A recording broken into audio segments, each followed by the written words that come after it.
Hello and welcome to Your World Tonight. Some controversial statements from politicians following the mass molestation of women in India's IT hub Bengaluru has brought the question of who the onus of women's safety lies on in the world's largest democracy.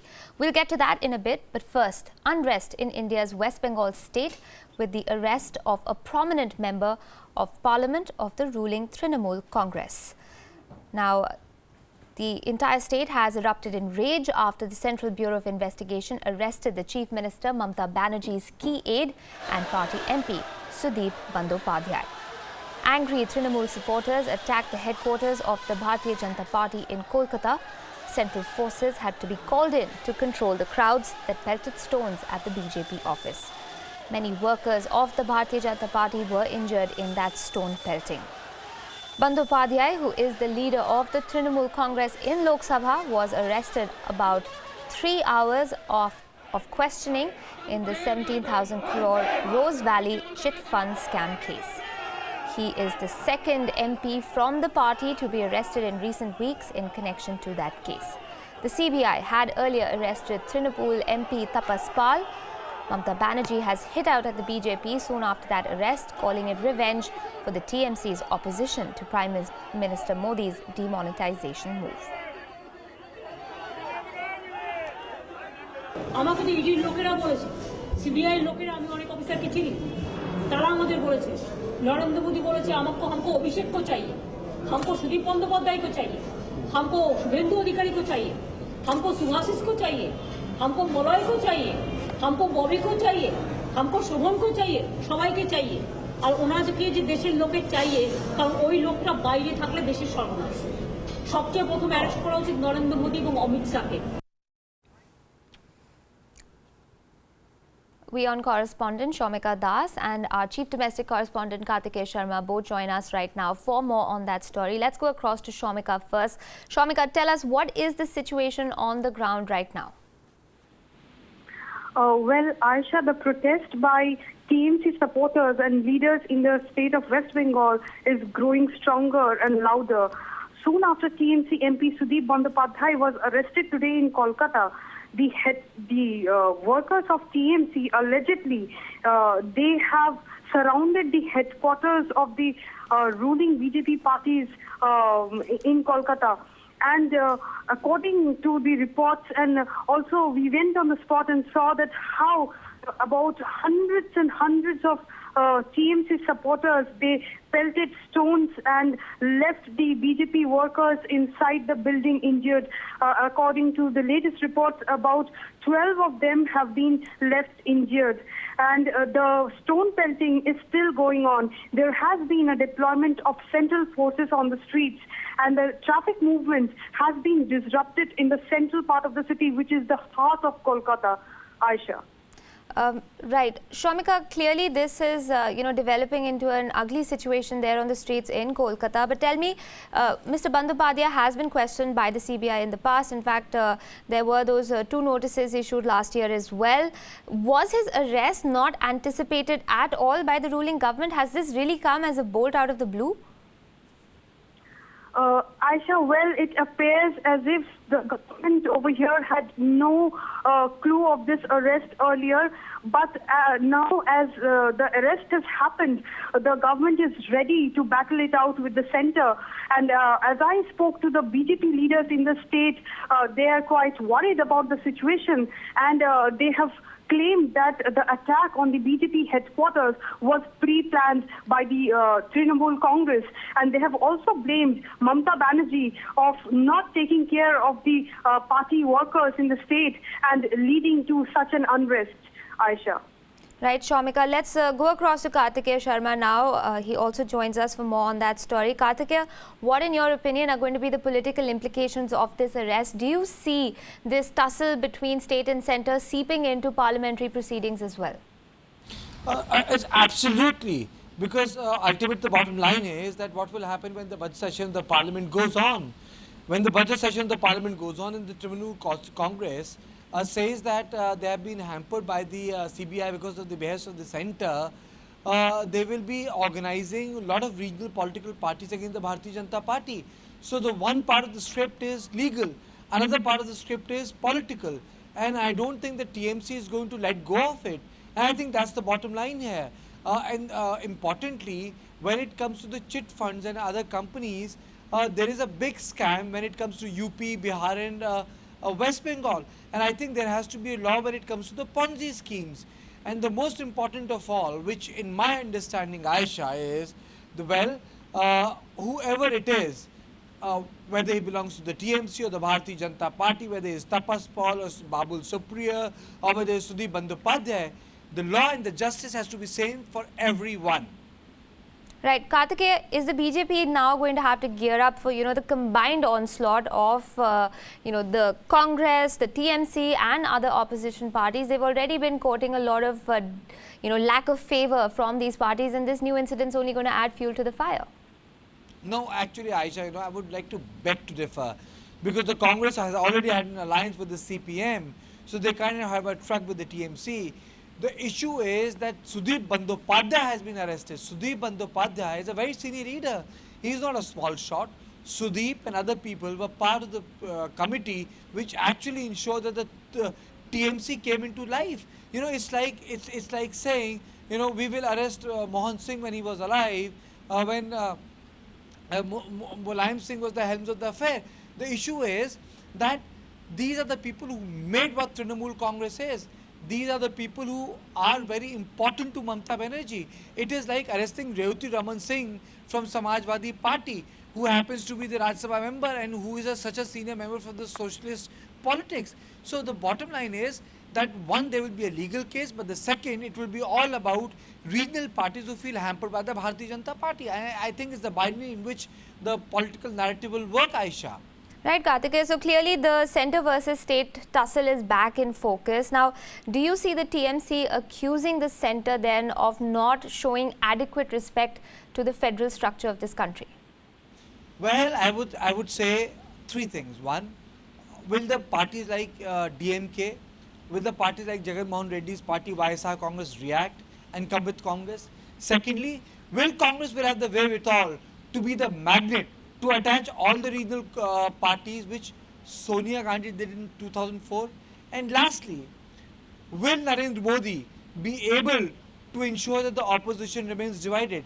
It is in these three questions lies the answer for the polls of the 2019, because ultimately nothing matters in politics more than the electoral victory, Aisha.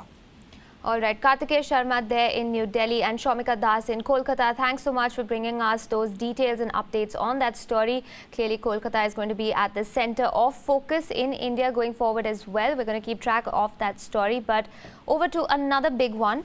Bengaluru has been simmering since the mass molestation of women and girls on New Year's Eve. The police have registered no complaint. As they say, no complainant has come forward. Nor curiously do they seem to have any evidence about molestation. WION's Nischita reports from Bengaluru.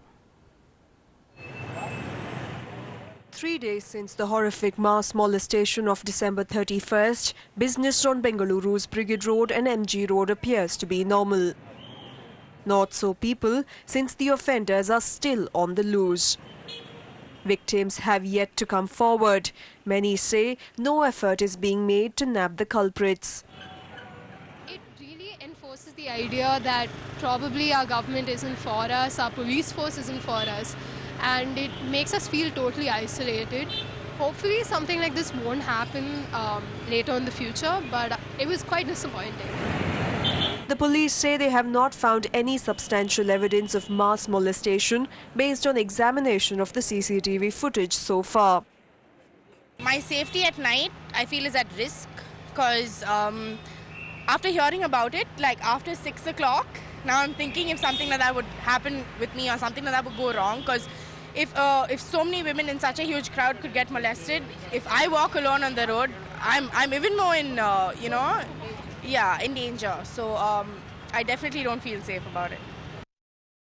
Karnataka Home Minister Dr. G. Parameshwar's remarks blaming the victims for the incident has also not gone down well with young people.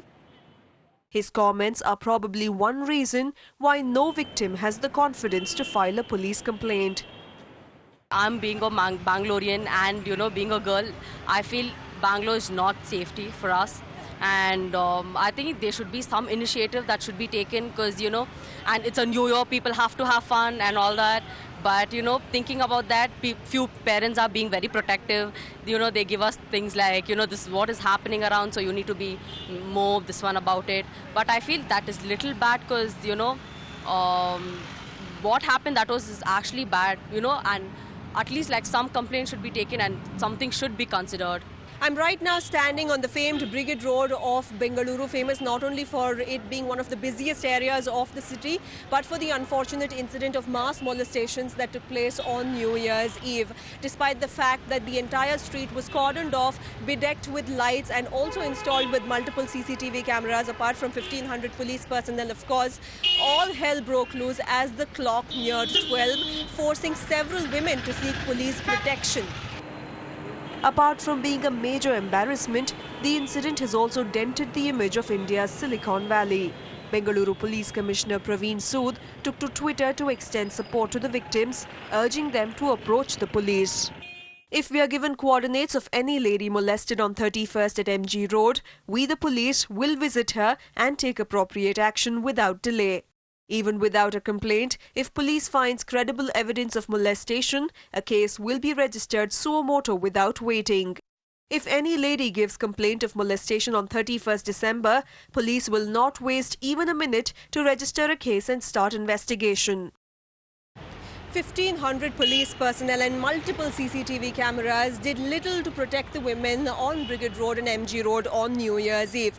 While on one hand the people of the city are demanding action against the offenders, on the other hand the police are asking the victims to come forward with formal complaints so that action can be initiated. So far, this case of mass molestation has done nothing more than enrage the people of Bengaluru.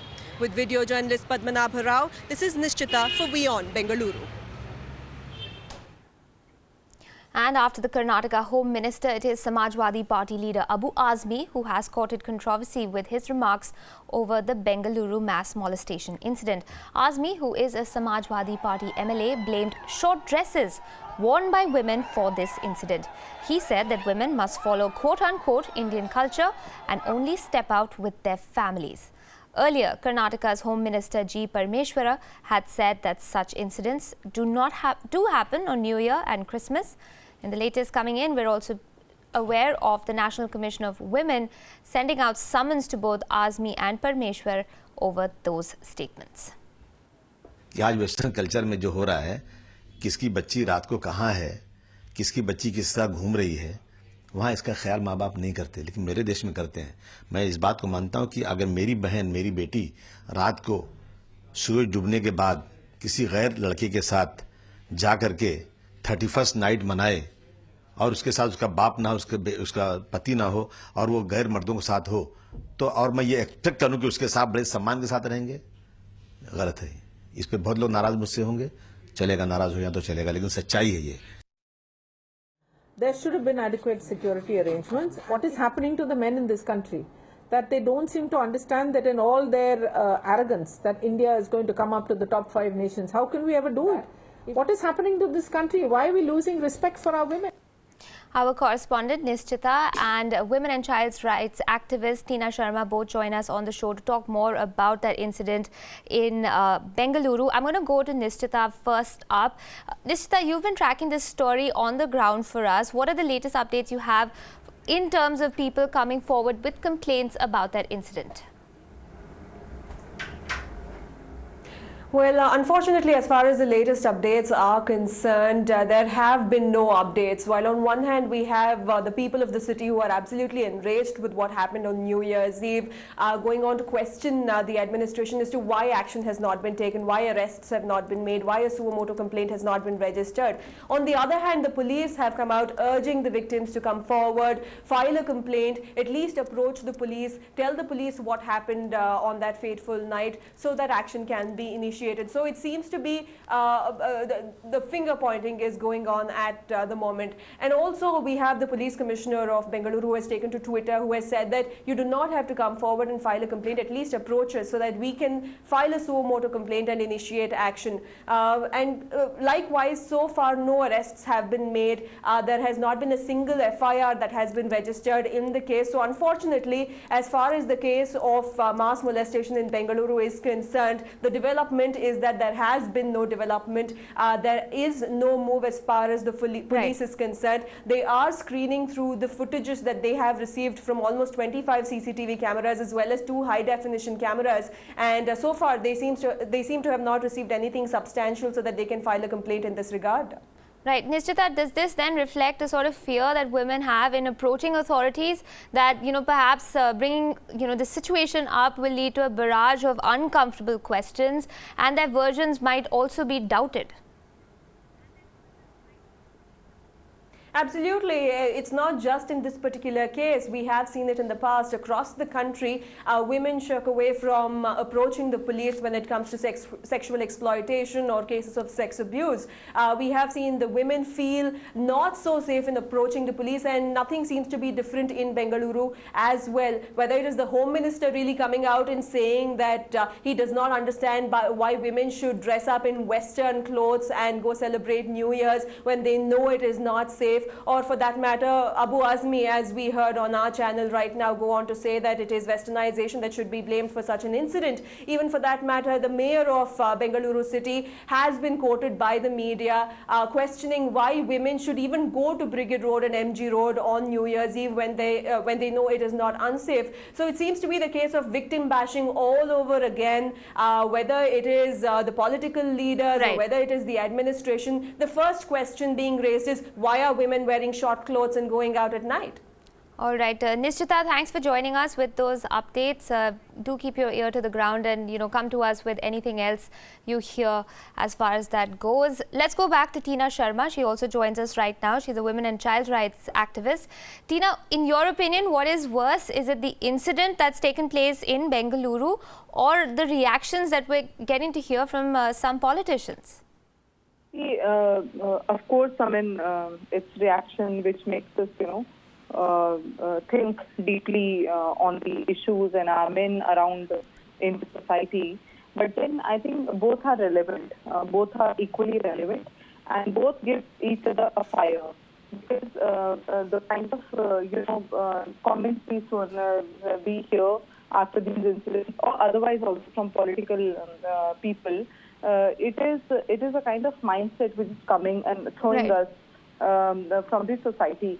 So that's shameful. And in fact, for Abu Azmi, his daughter-in-law, who's also, been active, Aisha Takia, has also got apologies on Twitter way back in 2014, because that time also he made some remarks on sexual relationships, women going out. Right. Well, Abu Azmi has been a repeat offender when it comes to making these sort of statements. But the other thing that keeps coming up when we hear Indian men perhaps weighing in on how Indian women should be living their lives is this whole idea of women need to be with their sons, they need to be with their fathers or brothers to protect them. Do you think it's time for that ideology to change completely, that women and men, if men don't require women for safety, women don't require men for safety, that the entire even keel situation is just totally absent, and that's what really needs to be established if India is to move forward on gender parity? Of course, we should move forward on gender parity, and we've been fighting for it, and I think it's high time to see women representation equally in the parliament too, as President also other day asked Prime Minister directly in his speech and parliamentarians to think about women representation in parliament. So that's also another thing. But I must tell you that after Nirbhaya gang rape, we have moved forward, no doubt we have moved forward, but the mindset of men, whether it's my father, my husband, my, whoever it is, even my brothers. So I think that hasn't changed, because our patriarchy system Our educational system is not going to change, and government is also, and system is also not trying to change that. Our police is very insensitive. People are insensitive on the road. If somebody is molesting you, no one will come forward and save you from them. So that's another thing which has to fight off, and we really need to. And what has changed in this society is only media, because media has been picking up these issues. They've been sensitive. We activists and other women probably in this society has been little sensitive towards these women or any molestation case for that matter. But then what hasn't changed, which should have been changed, is political mindset, which is not been changing. The moment you're surrendering on political mindset, you get a feel that they will not change. Nothing will change, because the law, the execution will come from them only. The parliament sends signal to the people for positive or negative. Absolutely. So I think that's not changing, and that should change. That should change, and that has to change overnight. If that's not changing, then we women need to come on the road and fight for it. Somebody has to come on the road and fight for it. Right. So it seems, the political mindset is obviously worrisome when we get to hear voices such as those of Abu Azmi and Karnataka's Home Minister, but often reflecting also the social mindset, which obviously is in dire need of an upheaval. Tina Sharma, thank you for joining us here on WION and sharing your thoughts on that incident over in Bengaluru. We will of course continue to track updates through Nishchita, who is looking at that story for us in the city. But we're going to move on to another big story that's been sort of brewing the last couple of days. The Indian Supreme Court has delivered that landmark judgment on the cleaning up of the country's cricket body. All eyes are now on the former Indian captain, Sourav Ganguly, who is tipped to lead the body in the interim. The contracts for this summer's IPL are yet to be finalized, and they are likely to be the top priority for the body. The IPL, which is the world's biggest domestic T20 tournament, is scheduled to begin in about 15 weeks.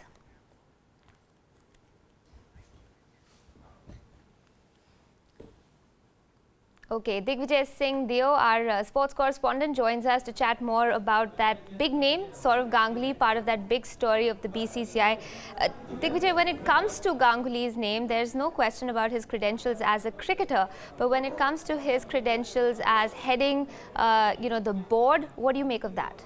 Well, at the moment, the BCCI is searching for names. The Supreme Court has said you need to have an interim head in place, and it has to be one of the 5 vice presidents. But because of the recommendations of the Lodha panel, none of the 5 vice presidents currently holding office are even eligible.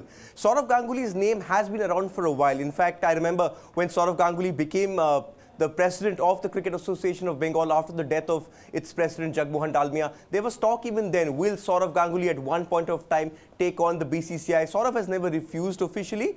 But yes, as you said, the lack of experience is there administration-wise. But the BCCI right now needs a credible face. The BCCI right now needs to ensure that the ship, which is rocky at the moment, needs to be stabilized. And that's one of the reasons why Sourav's name is coming up. But if he takes up this position, which we are hearing that, his name is doing the rounds, but the problem here is Sourav will have to give up the Cricket Association of Bengal post, and that's an important one. Will Sourav want to let loose of his favorite CAB post?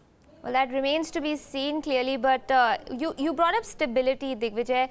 Is that something that is a worry in terms of the running of the sport following what the Supreme Court has said in sacking Thakur and Shirke, and of course making those big adjustments in the top brass?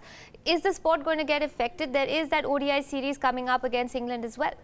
I don't think at the moment that series is under threat, because we had a similar situation before the test series in which the Lodha panels moved in and money was released to state associations.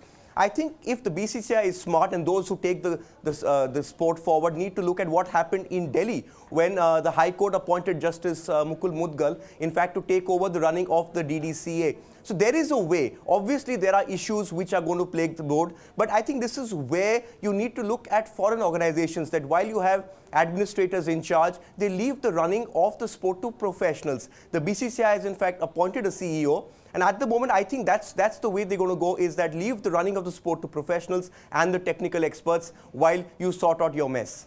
All right, Digvijay Singh Deo, WION sports editor there. Thank you so much for joining us with those details on that story. We will, of course, continue to track that here on WION. But here's a look at one of the other big news stories that's been coming in from Turkey. Police there have detained 2 foreigners in connection with the attack on the nightclub in Istanbul, in which 39 people were killed. The 2 foreigners have been detained from the airport. Early on Tuesday, Turkish media released a selfie video of the suspect. The video was reportedly taken at Taksim Square. Reports say that the gunman appears to have been well versed in guerrilla warfare and may have even trained in Syria. In another video, the gunman is seen at a counter ahead of the Istanbul nightclub. Police had earlier distributed 3 photos of the suspect taken from CCTV footage of the nightclub. In it, he can be seen approaching the club and firing at 2 people at the entrance. After the massacre, he is seen leaving the club wearing different clothes. According to authorities, they have the fingerprints of the attacker, who may be from a Central Asian country.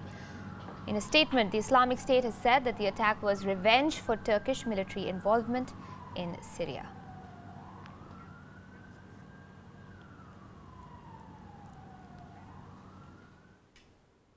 With that, it's a wrap on Your World Tonight. Thanks so much for joining us here. I'm Aisha Sindhu. We're going to take a short break, but we'll be back with more news and updates on the other side. See you then.